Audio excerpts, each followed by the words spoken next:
And so, like I mentioned before, our first speaker today will be Dan Lohrmann. Dan is the CSO at Security Mentor and is the first CSO of Michigan. He will speak about the important things to consider when building an effective information security awareness program. As he will explain more about, what makes an effective program is the right combination of skills, knowledge, executive support, and resources. So Dan, I know we ended a few minutes early, but if you're on, you can take it away when you're ready, or we can give you a minute. Great, thank you so much. It's great to be with everyone. I'm going to share my screen here in a moment, and we'll get diving right in here. Is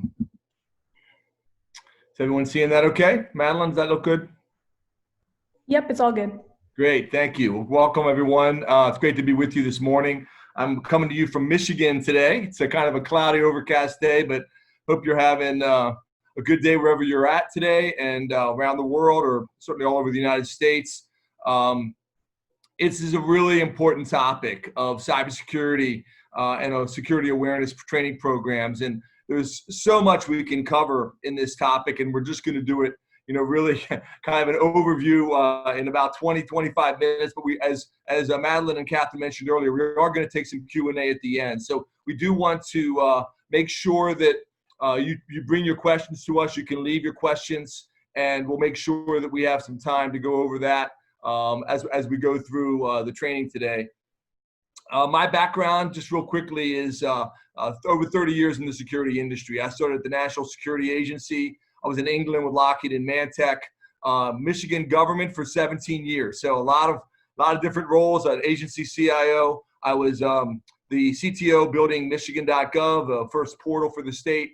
Then after 9/11, I became Michigan's first CISO, Chief Information Security Officer, and the first CISO in all 50 state governments. So really had a lot of experiences in that role, CTO in Michigan after that, and then came back for the final 3-4 years as Chief Security Officer over physical and cybersecurity. But as we dive into this topic today, I really want to focus on these different issues, the importance of cybersecurity training. I really want to tell the story and talk about the important aspects of security awareness training programs, really as you think about this in a case study. So I want to walk you through a case study in Michigan. I actually have many from numerous state governments and Fortune 500 companies all over the world, but I want to focus on this story because I think it's a very personal story you're going to understand as we go through, and then some practical next steps that you can think about if you're just diving into this topic and really want to take some first steps to move along and move the needle for your company, whether that's a small company, medium-sized, large, or whether you're talking about a government, public or private sector. I want to start off though with a couple questions. So if we could have Madeline, if you could pop up the poll questions. I want to just kind of get a feel from the audience, and I'll just read these to you here. You got about a minute to take both of these, so go ahead and jump right in and answer this. When was the last time you took security awareness training? So you choose one.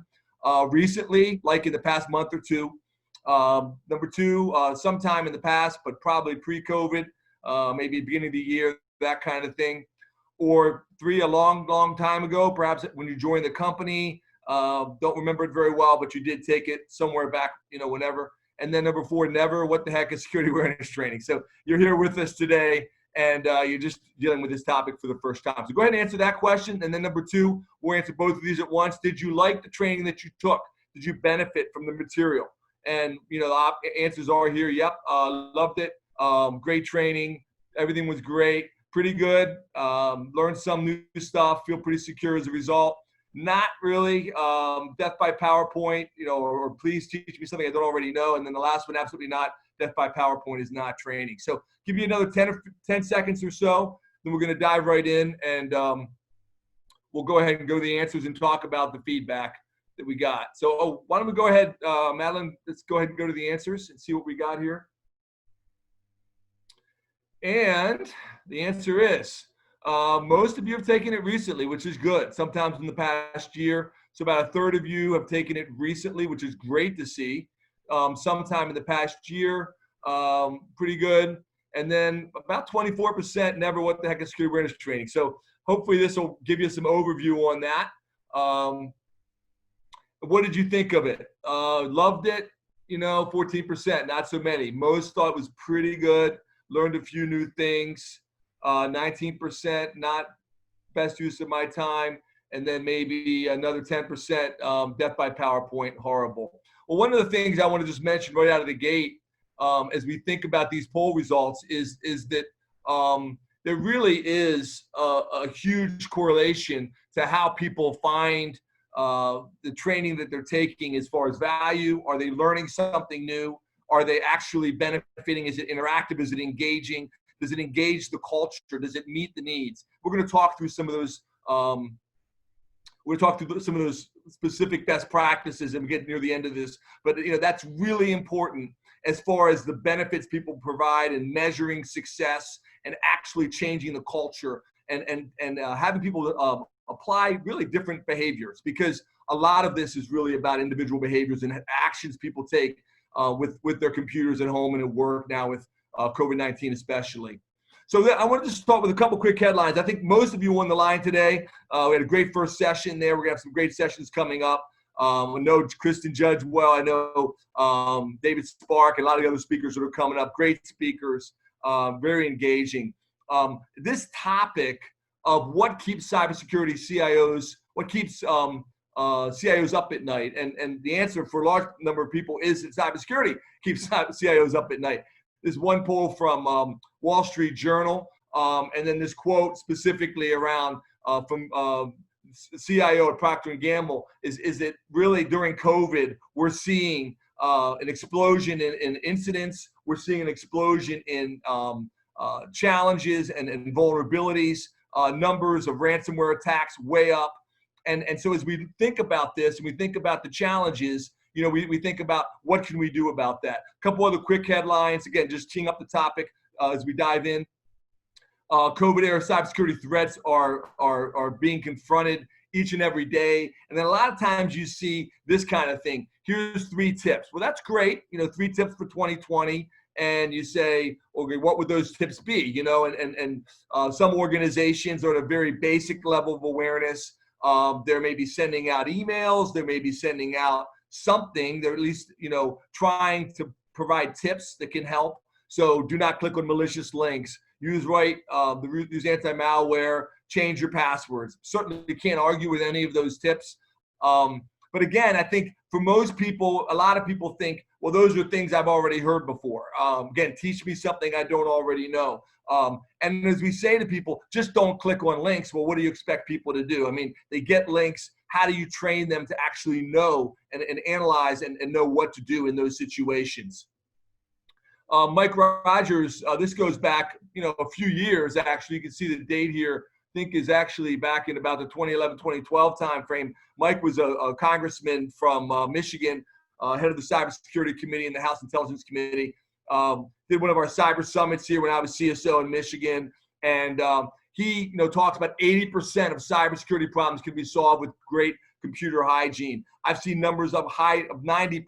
That if people had done something differently, if they're taken some different kind of action, had they not clicked on the link, but had they changed their password, had they not reused their password, had they used 2-factor authentication, had they done something differently, then there would have not been the breach that happened. And I think that's a challenge that we see really across the board. And some management, some people I've seen, and there's certainly nothing wrong with cartoons and fun, but I've seen people send out cartoons like this. In this corner we have firewalls, encryption, antivirus software, et cetera. In this corner we have Dave, which is a human error factor. So, really, this is kind of teeing up the topic. How do you get your employees engaged? How do you train them in the right ways? How do you build a program that's going to be effective in the long run and measure the results and see it continually get better over time? So it's really what we're going to talk about.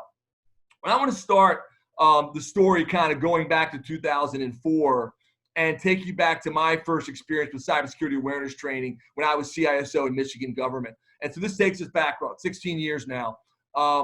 And I knew at the time NIST had come out with their standards, National Institute of Standards and Technology, that we need to have security awareness training programs, had laid out the process, had kind of said, hey, this is what you need to be doing. We built our own homegrown program in Michigan government. We called it MOST, Michigan Online Security Training. We had some basic, PowerPoint modules around these topics. very compliance focused, was kind of check the box, get through this, get done, see you next January. Very much focused on checking the box. And a lot of people view security awareness training in that kind of a context. They're thinking really, how do we get this done? And we followed up with a quiz and we rolled it out.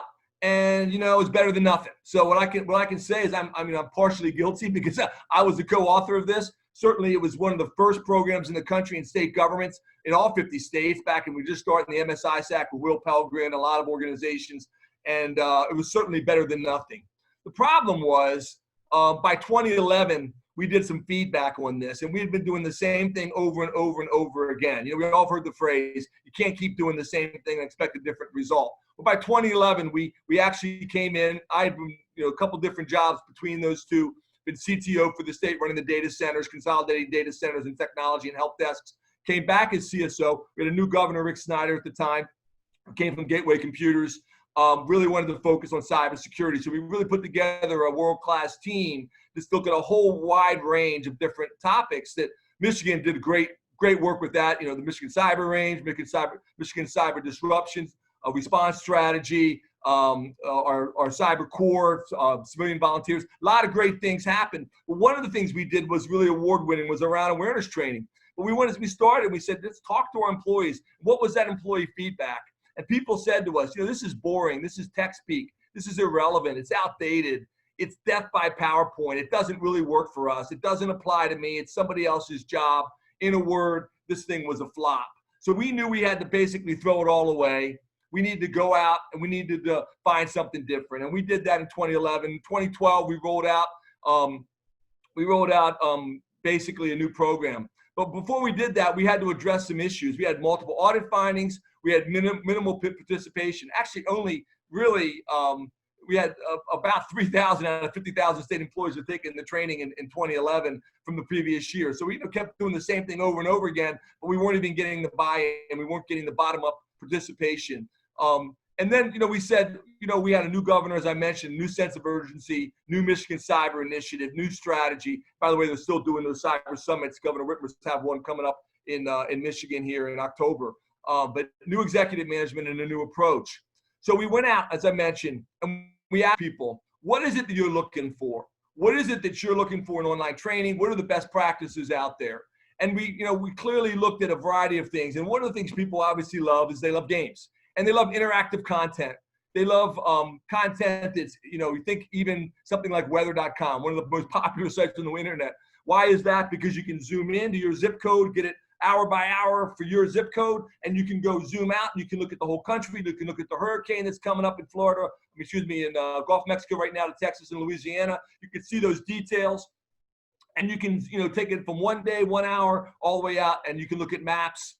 And if you don't believe any of that, you can look at the radar and see what's coming across, Lake Michigan to see what storms are going to be hitting you in a couple hours. I'm here in Central Michigan. So people wanted that interactive, engaging content. We saw that as a real challenge is how do you make this engaging? How do you make it interactive? How do you make it something that people like?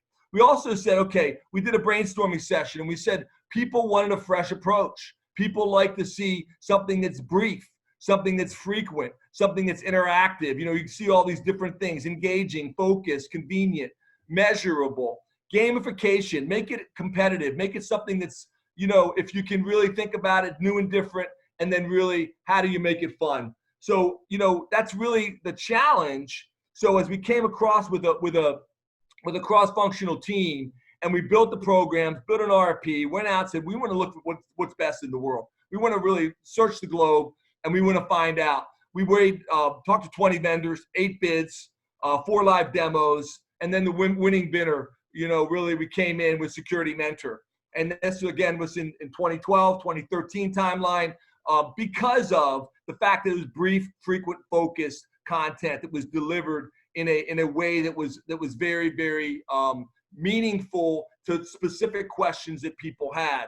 But as you think about this wider challenge, I'll just give you one quick example when I say gamification or games within lessons. I'm not going to do a demo or anything right now. It's not about convenience, but whatever vendor you pick, whether it's Security Mentor or someone else, you need to really think about how do you make it something that is sticky? How's it going to be memorable? So for example, we had a challenge, and I know airports are kind of most of you aren't traveling now. The airlines are struggling, but we did a lot of traveling. A lot of you have done a lot of traveling through the years, and we think about lost and stolen devices. You have them in taxi cabs in New York City and cities around America. Again, people aren't doing a lot of traveling right now, but as you think about going through an airport and you think about, FBI numbers were in the 11 to 15,000 lost and stolen devices weekly in airports, back in this timeline. And so we say, how do you do that? Obviously everyone would agree, we don't want to be losing our devices. Now you can encrypt them, you can back them up, as we just heard earlier in the session. There are things you can do to protect them, but clearly no one wants to lose their laptop, right? They don't want to lose that data or that smartphone that you have or other device that, so how do you help people? So we put together a game around this, and we walk people through the tips, things to do, things not to do. But then we ask, what are the places, where are people going to lose their device? And, we ask people, what are the top 12 based on real data? Where are people losing it? They're losing them at the security checkpoint. Is it at the restroom? Is it the VIP lounge? Is it the food court? What are the most likely places? And it turns out, as we looked at the data, the number one place was the bus or the taxi cab, the transportation, either between terminals, in the terminals, or getting to and from the airport. That's where people were losing it. So how do you gamify that? You can walk through, literally, imagine this, a game where you are that Mario figure, if you will, and you're saying, walk through your normal thing. When you get to the airport, you leave the rental car, you go, you actually go into an airport, you go to the kiosks, you go through security checkpoint, you walk through the different steps, and people have to find these in 60 seconds, and you're running around, you're trying to find the lost and stolen devices. Almost inevitably, when people play this, they don't find 4 or 5. Generally, they don't find number 1, which turns out it was the transportation. So why do I tell you that little story? Why is that so important?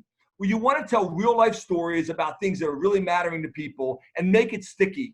Make it so that it's memorable. And now when I go to the airport, I think about each of those places that are most likely going to be lost and stolen devices. And I think about what I can do to protect myself and make sure that I'm not leaving things in those places. I had someone, real true story, before I left Michigan government, who came up to me and said, Dan, I need to talk to you. I said, I'm sorry, I can't. I'm late for a meeting. I can't do that. He said, no, you really need to hear this. I said, okay, what is it? He said, I was literally in Orlando airport. I was with my wife and 2 daughters, and we got off the bus. We were heading to the airport. We were going in to fly back to Michigan. And I was thinking about that game. I said, yeah, it's sticky, isn't it? Doesn't it memorable? He said, yeah, it is. And he said, I reached down to my belt and my smartphone was gone. I said, really? He said, yeah. He said, and I told my wife and daughter, stay here. He ran back to the bus. He literally jumped in front of the bus, which is not something we recommend, right? He stopped the bus, gets on the bus, walks in. Bus driver says, what is it? Because my phone is on this bus. He said, how do you know that?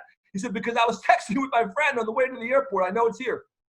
He goes back, there's his phone sitting on the luggage rack. What had happened was they were the last ones off the bus. He put his phone down, pulled his 2 bags off for his daughters, put them on the curb, pulled his and his wife's bag off, put them on the curb, and started walking. But he thought about that, and he actually went back and got his phone back. That's what I'm talking about. Really practical security. When he got back, his wife said, you need to go tell Dan Lohrmann, thank you, because you would have lost your device had you not remembered that, had that not been sticky training that was memorable, that actually helped you. So those are the kinds of things you really want to be doing. You're providing practical training that people really can use and love. When we rolled this out in Michigan, I won't go through all the details, but huge success, interactive training, people loved it, measurable metrics, measured people's feedback. People said, we love this training. I'm learning something new. It's engaging, it's interactive, it's fun. We measured the training results, positive ratings, what employees say, end users. Clearly you can measure quizzes, you can measure assessments, you can measure phishing. We'll talk about that in a moment. There's other ways you can test people, but are they learning something new? Are they engaged? Are they really feeling benefit from it? Those are really important factors. Just a few of the feedback. So you want to make sure whatever you do, whatever training you offer, get that end user feedback. Find out what's working, what's not working, change it up, do something different. Don't always keep stay with the same thing. Don't keep doing the same thing and expect a different result. So you want to really be thinking about that, keep thinking about tips about how you can constantly be refreshing. You know, I tell people, how many of you have got the same iPhone you had for the last 10 years? Almost no hands go up. How many have an iPhone 1 or an Android device from 10 years ago? Almost nobody. Usually we get a new device. Some people get new devices every year. Some people get every couple years. Well, you want to be refreshing your training because technology is changing. We want to constantly be providing relevant new material. In this case, we closed 11 audit findings. We got the training mandated from some organizations. NASCIO, the National Association of State CIOs, called it a best practice, National Governors Association, best practice for the nation. You know, really trying to make this engaging, interactive, make it something that people can use and that is relevant in their lives. So how do you get started? Just some tips here. We're going to go to your questions here in a moment.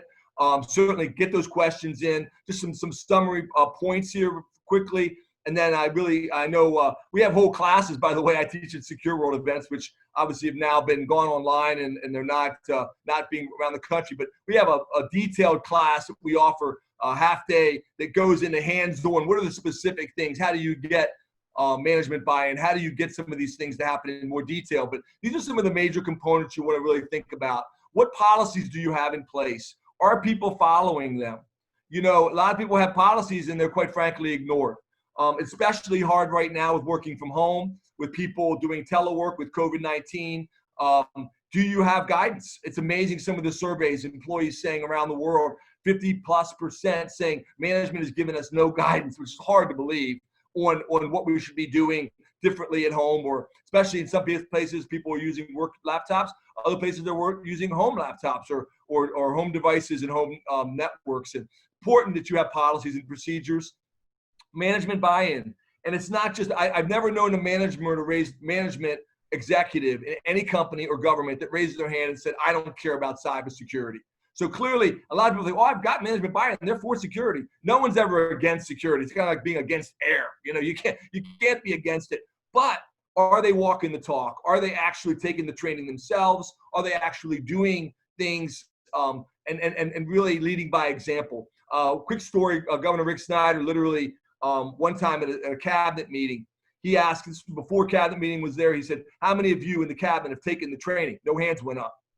So when I took the training, it was great training. I love the training. I learned a lot. I want each one of you to take the training, and I want each one of your direct reports to take the training, and I'm going to ask you again next month. Took him 30 seconds to say that, 30 seconds. But the effect was huge. The next month he comes back. He says, how many of you taken the training? All the hands went up. But we know that half the people in the room actually had not taken the training. Half of them had.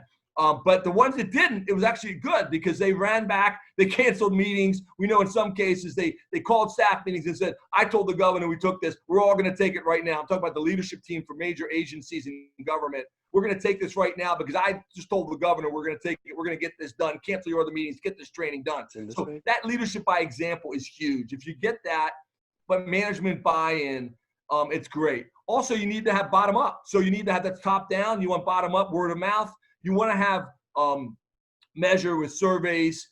You can have checklists. You can have a variety of different methods to do assessments and quizzes. There are a lot of different techniques you can do to measure things. You can also use phishing. We have a phish defense module. I know a lot of vendors offer that, where you can actually test employees and see how they're doing. Don't just rely on phishing, though. Phishing is a huge issue. I think there's going to be more sessions on that, more details on that, the data behind it. I think you can drive that phishing down.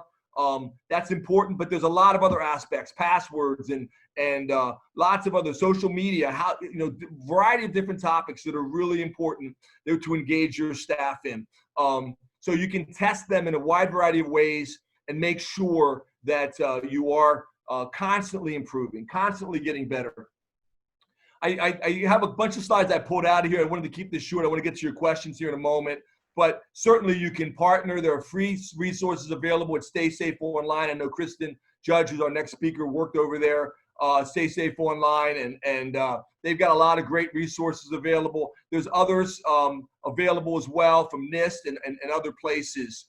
You can go get involved in Cybersecurity Awareness Month. October is coming up. Be planning for that now. There's a lot of free resources there. A lot of organizations like ISACs, Information Sharing Analysis Centers, in your industry offer training as well. You can talk to them about training that they work with, and partner with a really good security awareness training company like Security Mentor, because we can provide. We've been through this all over the world, all over government, state, local.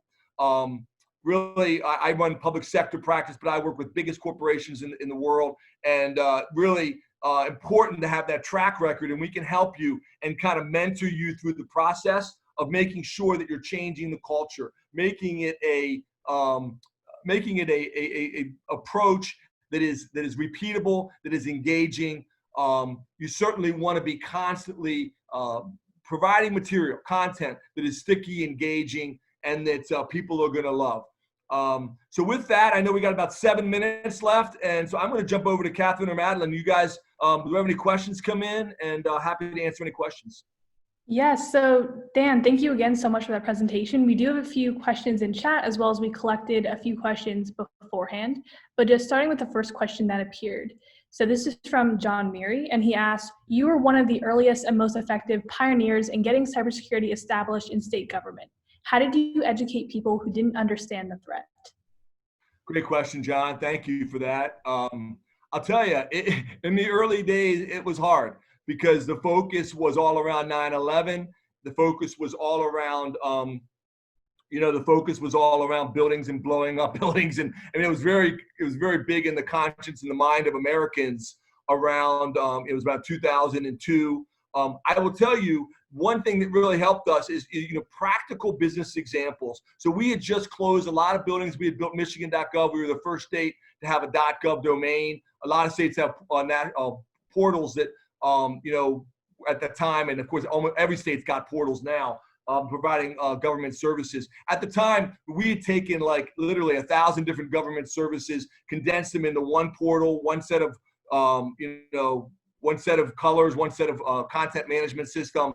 So it was online, not inline. People could register, things that we take for granted now, like getting your driver's license renewed, campground reservations, practical business things of government, paying your taxes online, those kinds of things had just come online. They had closed a lot of offices, and we helped them understand that what's at risk is if this doesn't work, we're gonna have to reopen all those offices, and we're gonna have to bring back all those employees that left on early out.